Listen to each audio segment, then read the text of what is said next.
All right, let's dive into something a little different today. We're going to unpack this article called 5 Signs She's Claiming Her Interest in You and Warning Other Women to Back Off. Interesting title. Yeah, I know. The title sounds a bit much, maybe. But stick with us here. Okay. We're going to be decoding those little signs of attraction and understanding all those unspoken messages we send each other. It's like we're always playing this game. Yeah. This fascinating game of Right. social cues and hidden meanings. Especially when it comes to romantic interest. Exactly. Right. And this article gives us a glimpse into those signals, you know? Okay. From a woman's perspective. Okay. 5 key areas. Physical proximity and touch. Okay. Shared experiences and inside jokes. Okay. Social media engagement, those so-called protective instincts. Right. And the creation of shared rituals. Yeah, so we're like cracking the code of nonverbal communication. Totally. Which can be pretty insightful. Absolutely. So let's start with those physical cues. Okay. Have you ever noticed how you just feel drawn to be near someone you're interested in? For sure.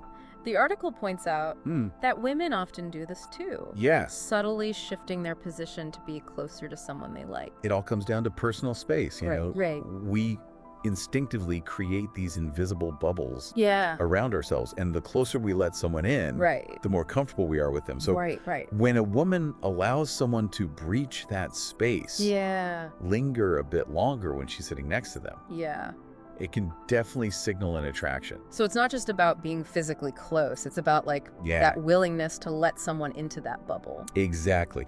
And it goes beyond just proximity, you know? Yeah. There's also mirroring, where we subconsciously mimic the body language of someone we're drawn to. It's almost an unconscious way of building rapport. Right. Like our bodies are saying, hey, we're on the same wavelength here. I have definitely noticed myself doing that. Yeah. Like if I'm really into someone, I might subtly adopt their posture or gestures. It happens to the best of us. Yeah. It's a fascinating example of how our bodies just betray our feelings before we even consciously acknowledge them. Right. And then there's touch. Oh, yeah. A much more deliberate way to cross those physical boundaries. Yeah. You know, a light touch on the arm during a conversation, a brush of the hand, these seemingly innocent gestures. Yeah, but wouldn't that be easy to misinterpret? Oh, of course. I mean, not every touch is a sign of romantic interest. Right.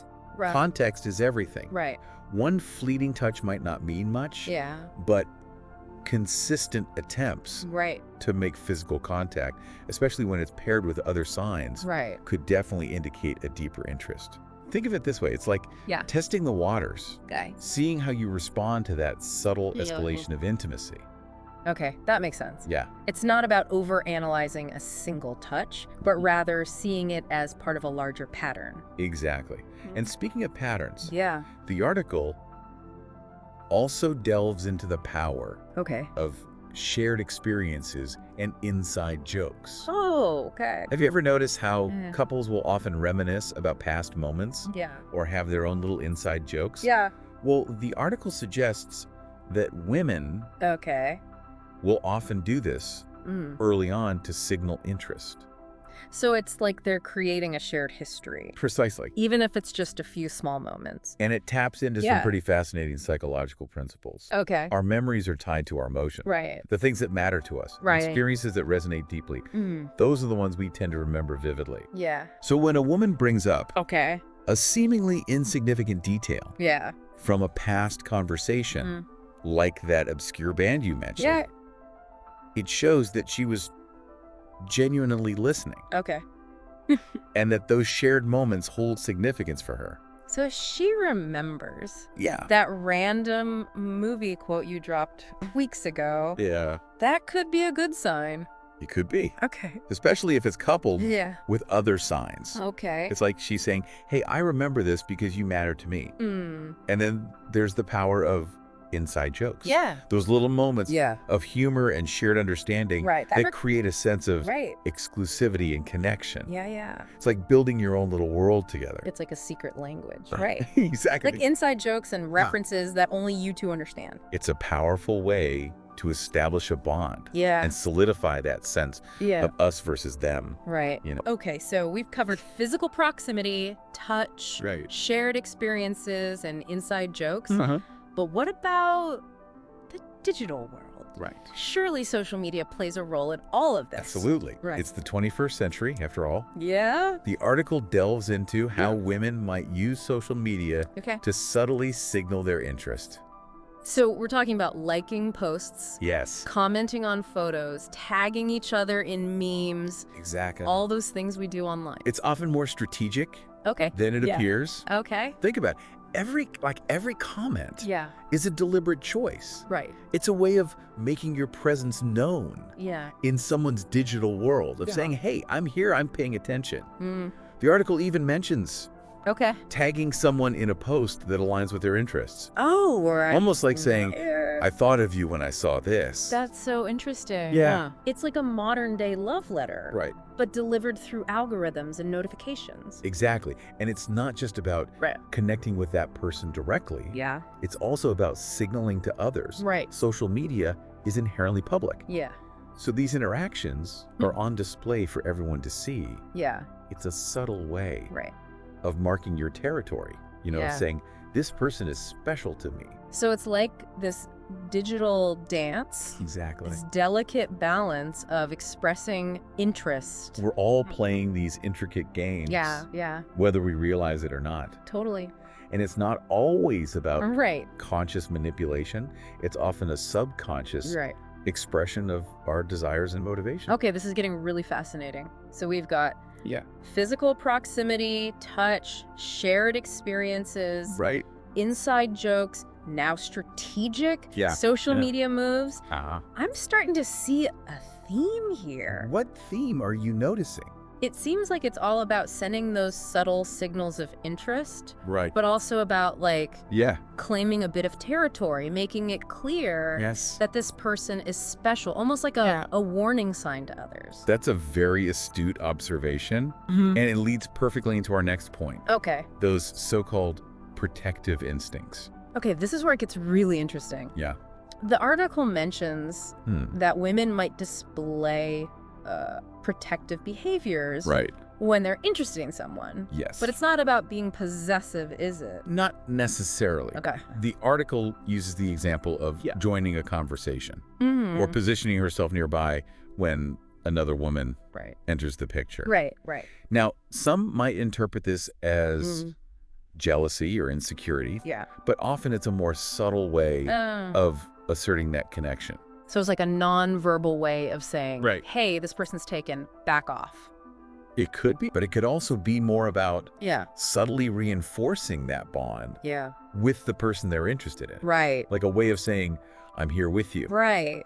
So it's not necessarily about warding off competition. Not always. More about solidifying that connection. It's a fascinating example of how nonverbal communication can operate on multiple levels simultaneously. This is blowing my mind. And you know what else is interesting? What's that? The article talks about shared rituals as a sign of deepening connection. Okay. Mentions things like suggesting watching a specific show together every week.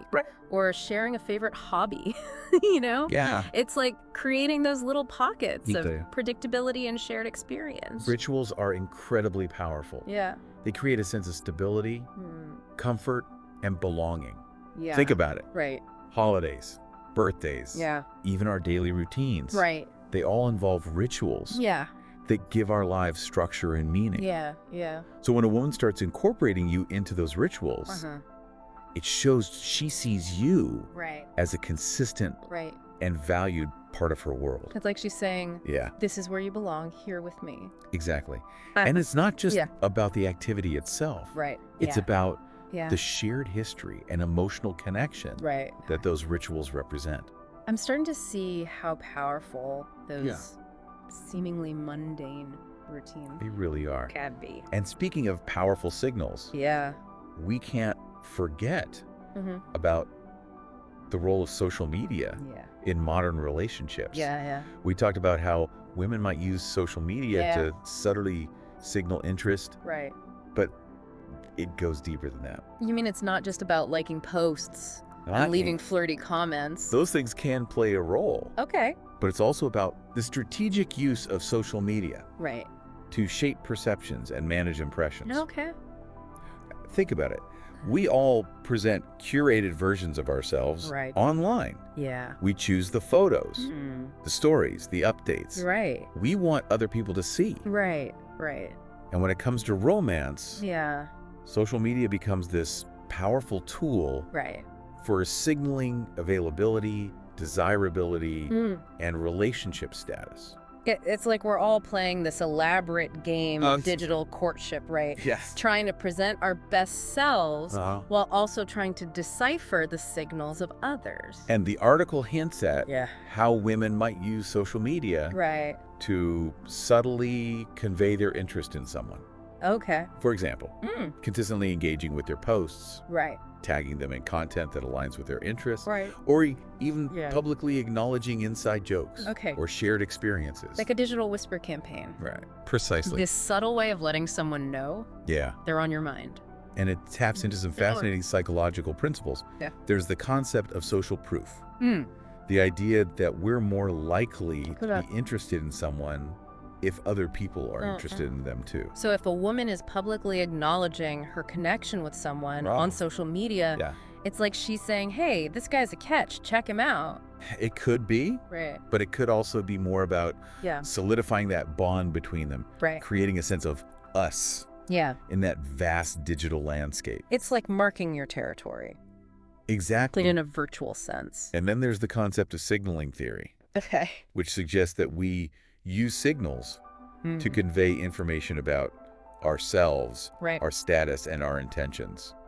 In the context of social media, this could mean using specific platforms, posting certain types of content, or even strategically timing our interactions to send subtle messages. It's like we're all speaking this secret language.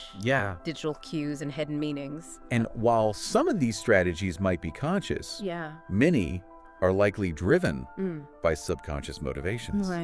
It's fascinating how our minds and bodies work together to navigate the complexities of social interaction, even in the digital realm. All right, I think we need a moment to process all of this. We've covered so much ground, from mate guarding and shared rituals to the strategic use of social media and the psychology of signaling. It's amazing how much depth and complexity lies beneath. It really is. Those seemingly simple behaviors. And remember, we're just scratching the surface here. There's so much more to explore and uncover when it comes to the language of attraction and human connection. Well, listeners, get ready. Get ready. Because we're about to dive even deeper. Yes, we are. In part 2 of this deep dive. Yeah. We'll be back soon to wrap things up. That's right. And leave you with some final thoughts to ponder. Stay tuned for the grand finale. Welcome back to our deep dive. You know, I've been thinking a lot about those protective instincts we discussed in part 1. The idea that a woman might, subtly assert her connection with someone by, say, joining a conversation when another woman approaches. It is a fascinating concept. Right. Some might interpret it as jealousy or possessiveness, but it could also be viewed through a lens of mate guarding. Mate guarding. Yeah. That sounds intense. It's not as dramatic as it sounds. Okay. From an evolutionary psychology perspective.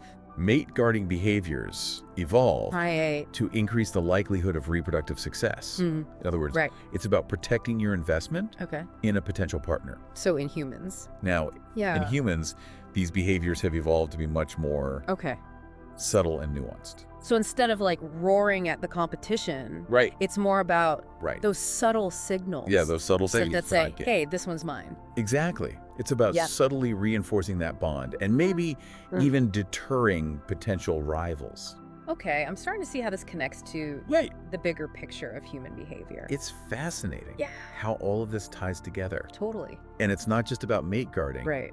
The article also highlights the importance of shared rituals in strengthening relationships. We touched on this briefly before, but it's worth exploring further. Okay. Think about those couples who have their thing, their weekly movie night, their Sunday brunch tradition, their shared passion for hiking every Saturday morning. It's like creating those little pockets. Exactly. Of predictability and shared experience. Rituals provide a sense of stability, comfort, and belonging. Yeah. They're like anchors in the often turbulent sea of life. Right. And when a woman starts incorporating you into those rituals, it's a sign that she sees you as a consistent and valued part of her world. It's like she's saying, this is where you belong, here with me. Exactly. And it's not just about the activity itself. Right. It's about the shared history and emotional connection that those rituals represent. I'm starting to see how powerful those seemingly mundane routines. They really are. Yeah. And speaking of powerful signals, we can't forget about the role of social media in modern relationships. Of course, We talked about how women might use social media to subtly signal interest. Right. But it goes deeper than that. You mean it's not just about liking posts and leaving flirty comments? Those things can play a role, but it's also about the strategic use of social media to shape perceptions. And manage impressions. Think about it. We all present curated versions of ourselves online. We pick and choose. We choose the photos, the stories, the updates that we want others to see.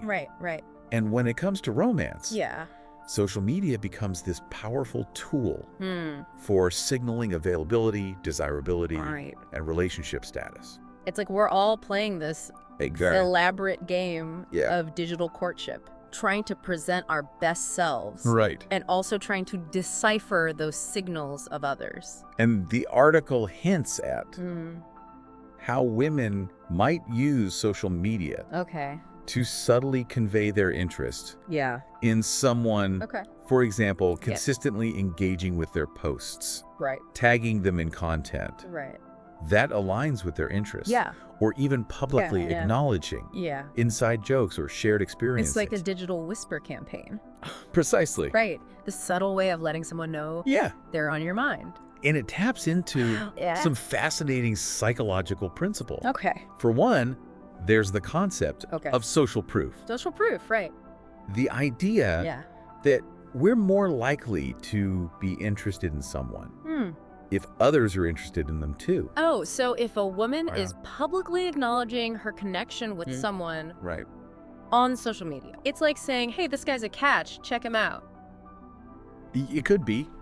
But it could also be more about solidifying that bond between them, creating a sense of us in the vast digital landscape. It's like marking your territory in a virtual sense. And then there's this concept of signaling theory.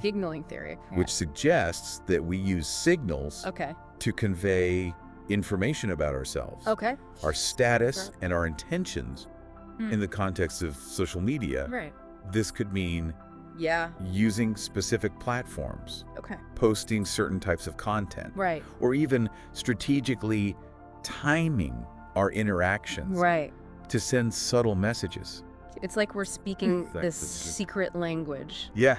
of digital cues and hidden meanings. And while some of these strategies might be conscious, Right. many are likely driven Right. by subconscious motivations. It's fascinating It really is. how our minds and bodies work together Yeah. to navigate the complexities of social interaction, Yeah. even in the digital realm. All right, I think we need a moment to process all this. Yeah. We've covered so much ground from All right. mate guarding and shared rituals Right. to the strategic use of social media and the psychology of signaling. Yeah, it's a lot. It's amazing how much depth and complexity It really is. lies beneath these seemingly simple behaviors. And remember, Yeah, we're just scratching the surface here. right, of course. There's so much more to explore Yeah. and uncover Yeah, when it comes to the language of attraction right. and human connection. Well, listeners, Yes. get ready. Get ready. Because we're about to dive even deeper. Oh, yeah. In part 3 of this episode, Oh, we'll okay. be back soon That's right. to wrap things up Yes. and leave you with some final I thoughts will. to ponder. Stay tuned for the grand finale. Welcome back to the final part of our deep dive. It's been quite a journey, hasn't it? Totally. We've uncovered so much about those unspoken signals, those hidden meanings behind everyday interactions. It's like we've been given a secret decoder ring. Exactly. And in this final part, I want to emphasize the importance of observation and critical thinking. So it's not just about memorizing a list of signs and assuming that every touch means... Absolutely not. Context is everything. We've talked about physical proximity, touch, shared experiences, social media strategies, even those so-called protective instincts. But none of these signs exist in a vacuum. So how do we put all this together? How do we know if those signals are genuine and not just friendly gestures? That's where observation and critical thinking come in. It's about looking at the bigger picture, noticing patterns, and considering all the variables. So if she's consistently exhibiting several of these behaviors. Precisely. But if it's just an isolated incident, it's best not to read too much into it. Remember, communication is a complex dance. And there's always room for misinterpretation. That's a good point. We don't want to get caught up in overanalyzing every little interaction. Exactly. And that brings us to another crucial point. Communication is a two-way street. It's not just about decoding her signals. It's also about being clear about your own intentions. So if you're picking up on those cues and you're interested, what's the best way to reciprocate? Well, start by being attentive. Notice those little things she does. And acknowledge them. In a way that feels genuine and natural. Maybe it's a simple compliment. A thoughtful gesture. Or just letting her know that you appreciate her efforts. It's like mirroring. Exactly. And don't be afraid to be direct if you're feeling it too. There's nothing wrong with expressing your interest openly and honestly. That takes courage, but... It does. But I think it also saves a lot of time and potential misunderstanding. In the long run. Absolutely. Clear communication is key. No matter what stage of the relationship. Exactly.